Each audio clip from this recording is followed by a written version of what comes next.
Hello everyone, एक बार फिर से आप सभी का वेलकम है आपके अपने इस चैनल पे। तो अगर आप लोग भी इस साल जेएनयू में एडमिशन लेना चाहते हो पीजी के कोर्सेज़ में, आपका कोई भी कोर्स हो, आप इस वीडियो को कंप्लीट वॉच कर सकते हैं। आज के इस वीडियो में हम लोग डिटेल से देखने वाले हैं कि कैसे आप इसके लिए प्रिपेयर कर सकते हैं, क्या क्राइटेरिया रहता है, कब इसके फॉर्म आएंगे, कब इसका एग्ज़ाम होगा, ठीक है। और एग्ज़ाम पैटर्न के बारे में भी बात करने वाले हैं। साथ ही साथ कौन कौन से कोर्स यहाँ पर ऑफ़र करे जाते हैं, कितना कट ऑफ जाता है, ओके। तो कंप्लीट इन्फॉर्मेशन आपके साथ शेयर करी जाएगी, तो इसलिए आप लोग इस वीडियो को पूरा वॉच कर सकते हैं। देखिए, आप स्क्रीन पे कुछ तस्वीर यहाँ पर देख रहे होंगे, दो तस्वीरें आपको दिख रही होगी, ये जेएनयू कैंपस की है। आप इसे देख सकते हैं, कुछ इस तरीके का नज़ारा आपको देखने को मिलता है। ये तो बस मैंने दो यहाँ पे फ़ोटो लगाया है, बाकी काफ़ी सुंदर कैंपस है। जब आप यहाँ पर आएंगे तो आपको काफ़ी अच्छा लगेगा। देखिए, यहाँ पे हम लोग बात करेंगे सबसे पहले कि अगर आपको जेएनयू में एडमिशन लेना है तो किस तरीके से एडमिशन होता है। पहले क्या होता था कि जेएनयू अपना खुद का एंट्रेंस लेता था और उस एंट्रेंस को कंडक्ट कराता था एनटीए, नेशनल टेस्टिंग एजेंसी। लेकिन आज के टाइम में अगर आपको जेएनयू में एडमिशन लेना है तो आपको सीयूईटी पीजी का एंट्रेंस देना पड़ेगा, ठीक है। और ये हर साल एग्ज़ाम होता है, इस साल भी होगा। इस साल कब होगा वो अभी हम लोग इस वीडियो में डिस्कस करेंगे। तो आपको ये क्लियर हुआ कि अगर आपको जेएनयू में एडमिशन लेना है तो आपको सीयूईटी पीजी का एंट्रेंस देना ही देना पड़ेगा। सीधा एडमिशन नहीं होता है, मीन्स ऐसा कोई सिस्टम नहीं है कि आप मेरिट के थ्रू सीधा यहाँ पर एडमिशन ले सकते हैं, ऐसा कुछ नहीं होता है। यहाँ पर अगर आपको एडमिशन लेना है तो आपको सीयूईटी पीजी का एंट्रेंस देना ही पड़ेगा। अब हम लोग जान लेते हैं ये सीयूईटी पीजी का एंट्रेंस जो है, वो खैर उससे पहले हम लोग एक बार देख लेते हैं कि जेएनयू के अंदर कौन कौन से कोर्स है, यानी कि जेएनयू आपको कौन कौन से कोर्स ऑफर करता है। तो बेसिकली जेएनयू में काफ़ी सारे कोर्सेज है। लाइक एमए के अंदर आपको काफ़ी कोर्स मिल जाएंगे, एमएससी के अंदर मिल जाएंगे, एमसीए है, एमबीए, एमटेक, लाइफ साइंस, ठीक है। एंड डिप्लोमा कोर्सेज भी यहाँ पर कराए जाते हैं मास्टर के पीजी के कोर्स में। तो आपको जो कोर्स यहाँ से करना है आप बिल्कुल कर सकते हैं, बट आपको सीयूईटी पीजी का एंट्रेंस देना पड़ेगा। जैसे आप देख सकते हो कि लैंग्वेज के जो कोर्स है वो भी ऑफर करे जाते हैं, जैसे Hindi, English, Sanskrit and foreign language के कोर्स है, लाइक जापानीज, कोरियन, पर्शियन वगैरह, ठीक है, स्पेनिश, उर्दू, ये सारे जो है आपको कोर्स यहाँ पर मिल जाते हैं लैंग्वेज में। एंड ह्यूमनिटीज़ के कोर्सेज की बात करें तो जेएनयू इसी के लिए बेसिकली जाना जाता है। अगर आपको यहाँ से पॉलिटिकल साइंस करना है तो बिल्कुल आप पॉलिटिकल साइंस कर सकते हो। आईआर जो कि काफ़ी फेमस कोर्स है, काफ़ी स्टूडेंट इस कोर्स को चॉइस करते हैं, लेते हैं, ठीक है। इसके अलावा एक आईआर का कोर्स होता है, ठीक है। सॉरी, ये पीआईएसएम का कोर्स होता है। तीन कोर्स चलते हैं बेसिकली पॉलिटिकल साइंस के तौर पे। जैसे एक तो पियोलम हो गया पॉलिटिकल साइंस, जिसे आप कोर बोल सकते हैं, पियोलम बोल सकते हैं। दूसरा आपका एक पीआईएसएम होता है, ठीक है। तीसरा आपका आईआर होता है, international relation and area studies. इन तीनों के लिए आपका जो कोड है वो यहाँ पर सेम ही है, HUQP 18 जो इसका कोड है, ये आपको यहाँ पर ध्यान में रखना है। और अदर जो सब्जेक्ट है उन सब के लिए भी एक पर्टिकुलर कोड डिसाइड होता है, उसके हिसाब से ही आपको पेपर को फिल करना होता है। जब आप सी यूनिटी पीजी का फॉर्म फिल करेंगे तो ये चीज़ आपको ध्यान में रखनी है कि आप जेएनयू को टारगेट कर रहे हो तो आपको जो सब्जेक्ट लेना है, जैसे अगर आप हिस्ट्री लेते हो तो हिस्ट्री में जैसे एंशियन है, मिडवल है, मॉडर्न है, ठीक है। तो उसमें आप एक बार कोड मैच कर लेना। या फिर अगर आपको अदर सब्जेक्ट जैसे ज्योग्राफी में लेना है, ठीक है, तो आप उसके हिसाब से यहाँ पर देखेंगे। हिंदी के लिए लेना है तो हिंदी के हिसाब से आप कोड देखेंगे, कोड के हिसाब से फिर आपको फॉर्म को फिलअप करना। हालांकि हम आपको बता देंगे जब फॉर्म निकलेगा तो फॉर्म को कैसे फिलअप करना है उसके बारे में हम लोग आपको इस चैनल के थ्रू सारी चीज़ें क्लियर करेंगे। ये चैनल आपको काफ़ी हेल्प करने वाला है, फ्री ऑफ कॉस्ट, कोई चार्ज नहीं है। सारी की सारी इन्फॉर्मेशन आपको फ्री ऑफ कॉस्ट पहुँचाई जाएगी चैनल के माध्यम से, तो आप चैनल पर ज़रूर बने रहिएगा। अब हम लोग बात कर लेते हैं यहाँ पर जो एडमिशन का प्रोसेस है वो इस साल किस तरीके से रहने वाला है। अगर आपको जेएनयू में एडमिशन लेना है तो थोड़ा सा क्राइटेरिया अलग आपको देखने को मिलता है। सीयूईटी पीजी में ही एग्ज़ाम देना हालांकि आपको, लेकिन पेपर का जो पैटर्न है थोड़ा सा आपको अलग मिलेगा। कैसे मिलेगा समझिए मेरी बात को। पहले हम लोग बात करते हैं एग्ज़ाम डेट के लिए। तो यहाँ पर जो आपका एग्ज़ाम का डेट है वो 11 मार्च से लेकर 28 मार्च के बीच यहाँ पर डिसाइड किया हुआ है। अब आपका पेपर कभी भी हो सकता है। अगर आप हिस्ट्री से करना चाहते हो, ठीक है, तो हिस्ट्री का पेपर हो सकता है कि 11 के बाद कभी भी हो जाए, ठीक है। हो सकता है 11 को ही हो जाए, कोई फिक्स नहीं है। 11 से 28 के बीच कभी भी आपका पेपर हो सकता है। अगर आप लोग सीरियसली प्रिपेयर कर रहे हो तो मैं आपको एक चीज़ बोलूँगा कि आप ये मान के चलो कि आपका जो पेपर है ना वो 11 मार्च को ही होने वाला है। अगर आपका पेपर सॉरी 28 मार्च को भी अगर होता है, तो अगर आप 11 मार्च का टारगेट लेके चलते हो तो ये जो बीच के दिन है ना, ये आपको एक्स्ट्रा में मिल जाएंगे, तो आपको एक्स्ट्रा बेनिफिट हो जाएगा। इसलिए मैं बोल रहा हूँ कि आप 11 मार्च का ही टारगेट लेके चलिए कि अपना जो पेपर है वो 11 मार्च को ही होने वाला है। मुझे अपनी प्रिपरेशन, मुझे अपनी तैयारी उसी हिसाब से यहाँ पर करनी है। क्लियर। नाउ पेपर का जो मीडियम है, देखिए पहले जब यहाँ पर एन टी ए JNU के लिए पेपर लेता था, यानी कि आपको JNU में एडमिशन लेना होता था, तो आपको एन टी ए जो एग्ज़ाम लेता था वो देना पड़ता था, और वो केवल और केवल इंग्लिश मीडियम में ही होता था। तो हिंदी वाले जो स्टूडेंट है, जो हिंदी मीडियम के स्टूडेंट है, उनको थोड़ा सा दिक्कत होता था। लेकिन अगर आज के टाइम की बात करें, प्रेजेंट टाइम की बात करें, तो पेपर हिंदी इंग्लिश दोनों में होता है। ठीक है, दोनों बोथ लैंग्वेज में आपका पेपर यहाँ पर कराया जाता है।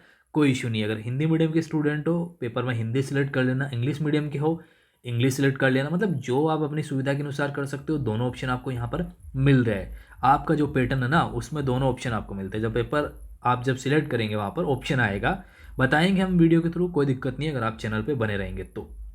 देखिए आपके पेपर में अगर आपको JNU के लिए सेपरेटली एडमिशन लेना है, JNU में ही, तो आपको 75 जो क्वेश्चन है ना, उनको टारगेट करना है। पेपर में वैसे 100 क्वेश्चन आएंगे, ठीक है, पेपर में 100 क्वेश्चन आएंगे, लेकिन उसमें से जो 25 क्वेश्चन होंगे ना, वो जनरल नॉलेज के क्वेश्चन होंगे, जिसमें जीके के पूछे जाते हैं क्वेश्चन, मैथ, रीजनिंग, थोड़े थोड़े इंग्लिश के, इन सबको मिला के 25 क्वेश्चन आते हैं बेसिकली उसमें। तो वो अदर यूनिवर्सिटी काउंट करती है। जैसे अगर आपको BHU टारगेट कर रहे हो, तो फिर आपको ये वाला भी देखना पड़ेगा। अगर आप दिल्ली यूनिवर्सिटी टारगेट कर रहे हो, तो आपको देखना पड़ेगा। हैदराबाद कर रहे हो तो देखना पड़ेगा। पौंडीचेरी कर रहे हो तो आपको इन सबको जो है यहाँ पर देखना पड़ेगा। लेकिन हम लोग इस वीडियो में केवल JNU के बेस पे बात कर रहे हैं, तो इस 25 को हम एक बार साइड में रख देते हैं। हम केवल 75 के बारे में बात करते हैं। जैसे अगर आपका पॉलिटिकल साइंस सब्जेक्ट है, ठीक है, आपका POLM है, तो POLM के लिए, या फिर आपका IR है, या फिर आपका PISM है, ठीक है, इन तीनों के लिए सेम सिलेबस है, और आपको उसी के बेस पे यहाँ पर क्या करना है, तैयारी करना है। तो जो टोटल जो क्वेश्चन होंगे वो तो मैंने बताया 100 क्वेश्चन होंगे, लेकिन JNU जो डिसाइड करता है वो 75 क्वेश्चन के बेस पे ही करता है। तो जो कोर होंगे, मतलब सब्जेक्ट के जो क्वेश्चन होंगे, जैसे हिस्ट्री आपका सब्जेक्ट है, तो हिस्ट्री के 75 क्वेश्चन आएंगे, तो आपको वो GK, वो मैथ, रीजनिंग, वो पढ़ने की ज़रूरत नहीं है आपको, ठीक है, क्योंकि इसके बेस पे ये पूरा आपको इसी का पूरा वेटेज रहता है। 100% जो वेटेज है वो 75 क्वेश्चन का रहता है। तो उस हिसाब से आपको 75 जो क्वेश्चन है वो ओनली फॉर JNU के लिए होते हैं। अब बात करते हैं यहाँ पे टोटल मार्क्स की, तो भाई वो आपका पेपर जो है JNU के हिसाब से 300 नंबर का हो जाएगा। अदरवाइज वो पेपर कितना का रहेगा, 400 का, क्योंकि अगर वो 25 भी उसमें काउंट करेंगे तो वो 400 का हो जाएगा। देखिए यहाँ पर आपको कन्फ्यूज बिल्कुल भी नहीं होना है। पेपर क्या होगा आपका, एक होगा। क्लियर, पेपर आपका एक होगा। पेपर में क्वेश्चन कितने होंगे, 100 क्वेश्चन होंगे, ठीक है, लेकिन उसको दो पार्ट में डिवाइड किया जाएगा, एक 75 और एक 25, ठीक है। अब देखिए, अब आपको JNU में एडमिशन लेना है, तो अगर आप ये 75 क्वेश्चन अटेम्प्ट करते हो और ये नहीं करते हो, तो कोई दिक्कत नहीं है, आपको इनके बेस पे ही एडमिशन मिलेगा। आपका नेगेटिव मार्किंग जो भी सिस्टम हो वो सारा इसके थ्रू आपका यहाँ पर बनेगा। क्लियर, पेपर में 100 क्वेश्चन रहेंगे, लेकिन पार्ट में रहेगा 75 और 25, ठीक है। तो आप 75 कर रहे हो तो आप JNU के लिए एलिजिबल है यहाँ पर, ठीक है। 25 कर रहे हो तो भी एलिजिबल है, ऐसा कोई दिक्कत नहीं, लेकिन आपका जो स्कोर बनेगा, टोटल जो बनेगा, वो कितने में से बनेगा, इन 75 में से बनेगा। तो ये इन 75 का यहाँ पर हो जाता है 300 नंबर हो जाता है, ठीक है, क्योंकि एक पेपर, एक जो क्वेश्चन है वो 4 नंबर का होता है। क्लियर। देखिए नेगेटिव मार्किंग मैंने बताया बिल्कुल होता है, -1 यहाँ पर आपका नेगेटिव मार्किंग पेपर में रखा जाएगा। तो आप पेपर को उस हिसाब से करेंगे। अगर आपको जो क्वेश्चन सही आ रहे हैं, पहले उनको आपको अटेम्प्ट करना है, फिर उसके बाद लास्ट में आप थोड़ा बहुत तुक्का मार सकते हो 2-4 क्वेश्चन के लिए। बाकी यहाँ पर यही बोलूँगा कि कट ऑफ थोड़ा लेवल का जाता है, तो उस हिसाब से ऐसा नहीं है कि आप हर एक क्वेश्चन में तुक्का मारते चले जाए, ऐसा नहीं होगा, ठीक है। आपको अच्छी तैयारी करनी पड़ेगी, तभी जाके सिलेक्शन हो पाएगा। पेपर का मोड अगर बात करें, CBT मोड में PYQ यहाँ पर पूछे जाते हैं। ऑब्जेक्टिव क्वेश्चन रहता है, एक क्वेश्चन, उसके 4 ऑप्शन होता है, जो राइट आंसर वो आपको सिलेक्ट करना होता है। क्लियर, लिखना नहीं है, रिटर्न एग्जाम नहीं होता है। टाइमिंग की अगर बात करें तो 2 घंटे का यहाँ पर टाइमिंग होता है। अगर आप देखो केवल JNU को टारगेट कर रहे हो ना, तो इन 75 के पीछे पड़ने का कोई लॉजिक नहीं है। इन 75 के चक्कर में, क्योंकि आपको 2 घंटे का ही टाइम मिल रहा है, तो अगर आप केवल JNU, देखिए मेरी बात को सुन लीजिएगा अच्छे से, अगर केवल आप JNU के लिए टारगेट कर रहे हो, आपको नहीं लगता कि अगर नहीं होगा तो मुझे दूसरी यूनिवर्सिटी में एडमिशन नहीं लेना है, तो फिर आप केवल ये 75 क्वेश्चन पे ही अपना टाइम दीजिएगा, ना कि ये 25 जो क्वेश्चन आपके लिए है अलग से, इस पे आप टाइम देंगे, क्योंकि ये टाइम आपका चला जाएगा। अगर आपको उनमें एडमिशन ही नहीं लेना तो मतलब क्या है। तो इससे अच्छा इन पे अच्छा थिंकिंग करके यहाँ पे अच्छा स्कोर करना है आपको। क्लियर। तो ये आपका बेसिकली पूरा एग्ज़ाम का जो फॉर्मेट है, डेट वगैरह, वो सब कुछ मैंने आपको क्लियर किया, ठीक है। अब थोड़ा-सा हम फ़ीस के बारे में बात कर लेते हैं। देखिए यहाँ पर स्टूडेंट जो एडमिशन लेता है, उसके पीछे हर एक स्टूडेंट का एक अपना-अपना मतलब ओपिनियन होता है, वो किस हिसाब से मतलब इस यूनिवर्सिटी को देख रहा है। जैसे मोस्टली स्टूडेंट इसलिए भी आते हैं, उनको एकेडमिक में जाना होता है, रिसर्च के फील्ड में जाना होता है। तो एक आप कह सकते हो कि बेस्ट ऑप्शन है, अगर आपको रिसर्च के फील्ड में जाना है तो जेएनयू आपके लिए बेस्ट ऑप्शन है। आप बिल्कुल यहाँ पर आइए, अपनी स्टडी आप अच्छे से करिए। दूसरा यहाँ पर इसका जो फ़ीस है वो भी बहुत कम होता है, प्लस में आपको स्कॉलरशिप मिल जाता है, ठीक है? हॉस्टल का जो भी चार्जेस वगैरह लगता है, फिर आपको स्कॉलरशिप भी मिल जाती है, एससी, एसटी, ओबीसी वगैरह जो भी आपका क्राइटेरिया होता है उसके हिसाब से आपको यहाँ पर स्कॉलरशिप वगैरह मिल जाती है। और जो फ़ीस है, इनके जो चार्जेस है वो मिनिमम चार्जेस है, बहुत ही कम चार्ज है। जब ये यूनिवर्सिटी बनी थी 1969 में, तब इसको अलग एक्ट के द्वारा यहाँ पर बनाया गया था। अगर आप अदर यूनिवर्सिटीज़ के जो एक्ट है, मतलब इनकी जो स्थापना हुई थी उनके एक्ट है, अगर देखेंगे तो ये आपको डिफरेंट यहाँ पर देखने को मिलने वाला है। तो उस हिसाब से इसका जो भी चीज़ लाइक मतलब तैयार किया गया है उसी हिसाब से होता है कि यहाँ पर लाइक दूर दराज के जो स्टूडेंट है, ठीक है, जो कि अच्छा एजुकेशन नहीं प्राप्त कर पाते कहीं ना कहीं, तो उन स्टूडेंट को अच्छा एजुकेशन मिले, इसके लिए जेएनयू को यहाँ पर बनाया गया है, समझ रहे हो? तो अगर आपको फ़ीस का प्रॉब्लम है, बेसिकली ये बोलना चाह रहा हूँ कि अगर फ़ीस का प्रॉब्लम है तो आपके लिए ये यूनिवर्सिटी बेस्ट है। यहाँ पर आप देख सकते हो बहुत ही कम चार्ज आता है। ट्यूशन फ़ीस जो है एमए के लिए 216 रुपये यहाँ पर बताई गई है, ठीक है। ये हो सकता है कि मैं थोड़ा पुराना आपको बता रहा हूँ, लेकिन बस यही ऊपर नीचे थोड़ा बहुत हो सकता है। बाकी और प्रोस्पेक्टस आएगा तो हम और डिस्कस कर लेंगे, लेकिन अगर 216 रुपये की भी बात करें हम लोग, तो कोई ज़्यादा नहीं है आज के टाइम में। देखिए 9 रुपये, 12 रुपये, साढ़े 4 रुपये, 5 रुपये, बहुत ही कम, मिनिमम आप कह सकते हो इसको, ठीक है। जैसे एमए के कोर्सेज़ के लिए, फिर पीएचडी के लिए अलग है, पीजी डिप्लोमा कोर्सेज़ के लिए अलग है, पार्ट टाइम कोर्सेज़ के लिए अलग है, तो सब के लिए फ़ीस का क्राइटेरिया रखा गया है। तो फ़ीस तो बेसिकली यहाँ पर मिनिमम ही रखी जाती है, वो कोई इश्यू नहीं है। अब देखिए यहाँ पर हम लोग थोड़ा कट ऑफ के बारे में बात कर लेते हैं। 2023 के अंदर जो कट ऑफ गया था यहाँ पे कोर्सेज़ का, वो कट ऑफ आप लोग जो है एक नज़र आप इस पे कर सकते हैं। यहाँ पर देखिए समझने का प्रयास कीजिएगा। मैं 1-2 कोर्स का आपको एग्ज़ाम्पल दे दूँगा, फिर बाकी आप देख सकते हो इस पीडीएफ के थ्रू।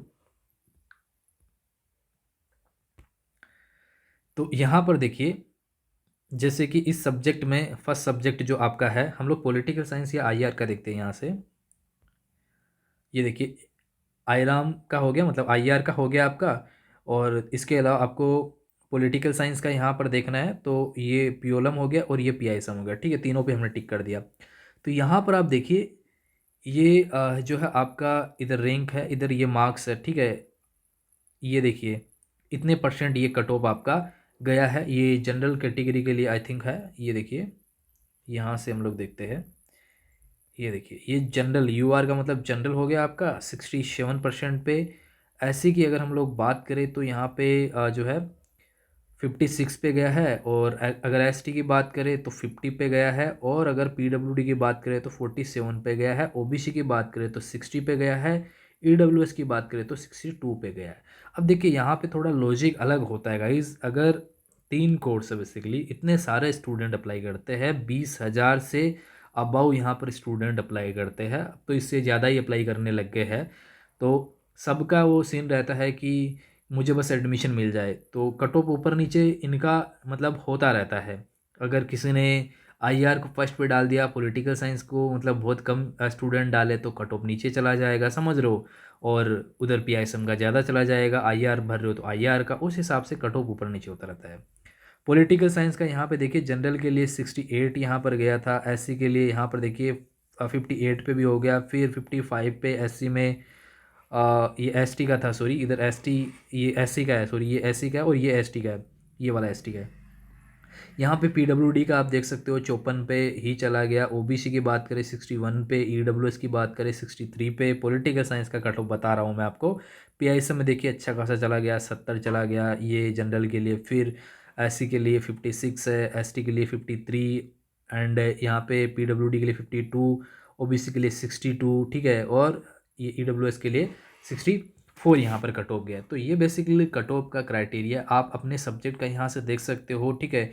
अगर आपको ज्योग्राफी में देखना है तो यहाँ पे देख सकते हो 68 तक गया है, ठीक है। फिर 60, ये सॉरी 56 गया है, 54 है। पीडब्ल्यूडी में 36 पे भी एडमिशन हो गया। तो ये बेसिकली क्या है, आपका कट ऑफ का क्राइटेरिया है। तो ये सारी चीज़ें जो कि अगर आपको जेएनयू में एडमिशन लेना है तो उस हिसाब से मैंने आपको क्लियर करने का जो है प्रयास किया। होपफुली ये वीडियो कहीं न कहीं आप लोगों के लिए यूज़फुल रहा होगा। और अगर आप लोग देखिए प्रिपेयर कर रहे हो अच्छे से, तो ये चैनल मैं आपको बता दूँ कि काफ़ी आपकी मदद करने वाला है, काफ़ी हेल्प करने वाला है। जब आपका सिलेक्शन भी हो जाएगा, उसके बाद भी आपको काफ़ी डिफ़िकल्टी आती है, तो हम फ्री ऑफ कॉस्ट स्टूडेंट को मेंटर करते हैं, ठीक है? उनको फ्री ऑफ कॉस्ट मेंटरशिप मिलती है हमारी तरफ से। जो भी हेल्प हो सकती है, जितना हम कर सकते हैं उतना प्रयास करते हैं कि स्टूडेंट की जो है मदद की जाए, एक हेल्प की जाए उसकी। तो हमारे एंड से पूरी हेल्प की जाएगी। बस यही है कि आपको चैनल को सब्सक्राइब करके रखना है, सपोर्ट करना है, ठीक है? जो वीडियो आते हैं वो आप देख लेना, वही आपके लिए हेल्पफुल रहने वाले हैं। सो आज के इस वीडियो में इतना ही। वीडियो देखने के लिए आप सभी का थैंक यू सो मच।